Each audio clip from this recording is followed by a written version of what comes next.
আসসালামু আলাইকুম। কেমন আছেন? আশা করি সকলে অনেক ভালো আছেন। আজকে আমরা মাত্র ১ ক্লিকেই এই ফর্মুলাগুলো নিয়ে আসবো। যেমন সাম, এভারেজ, ম্যাক্সিমাম এবং মিনিমাম।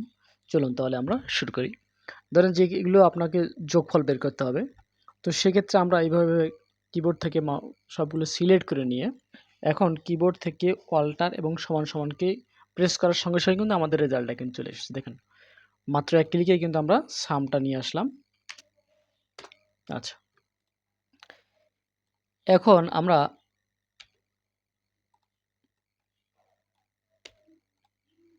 আমরা এভারেজ শিখব। এ ভি এ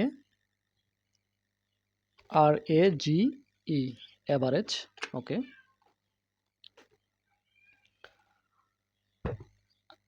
ঠিক আগের মতো মাউসের পয়েন্টারটি দ্বারা এইভাবে সিলেক্ট করে নিয়ে খেয়াল করেন মাউসের পয়েন্টারটি কোথা থেকে কোথায় নিয়েছি, অর্থাৎ জানুয়ারি থেকে ডিসেম্বর পর্যন্ত যে আমার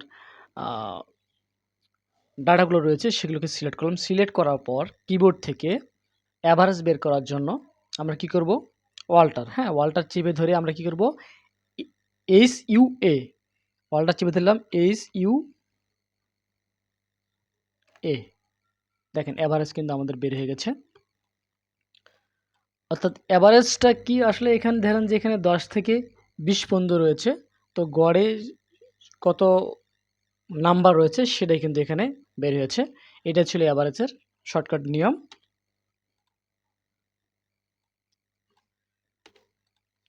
এখন আমরা ম্যাক্সিমামটা শিখব।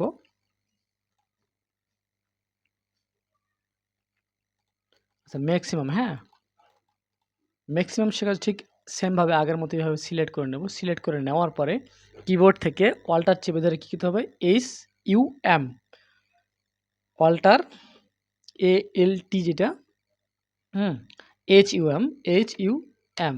দেখেন এটাও কিন্তু বের হয়েছে, ম্যাক্সিমামটা বের হয়েছে। অর্থাৎ ম্যাক্সিমাম বলতে এখানে বোঝা যায় যে সর্বোচ্চ নাম্বার কোনটা। হ্যাঁ এখানে দেখেন, এখানে 10 থেকে এখানে 21 পর্যন্ত রয়েছে। আচ্ছা এখানে যদি আমরা 21-এর জায়গায় ধরেন যেখানে আমি 2 দিয়ে দিলাম, তাহলে দেখেন অটোমেটিক কিন্তু এটা চেঞ্জ হয়ে যাবে। আবার এখানে যদি আমি 200 দেই তাহলে কিন্তু বের হয়ে যাচ্ছে। অর্থাৎ ম্যাক্সিমাম বলতে যেটা সর্বোচ্চ নম্বর সেটা বোঝায়। এরপরে আমরা মিনিমাম, মিনিমাম বলতে সর্বনিম্ন যেটা সেটা আমরা জানি। ওকে, এটা কিভাবে বের করা যায় এটাও আমরা শিখবো এখন। মিনিমাম বের করার জন্য প্রথমে এইভাবে মাউসের পয়েন্টারটি দ্বারা এভাবে সিলেক্ট করে নেব।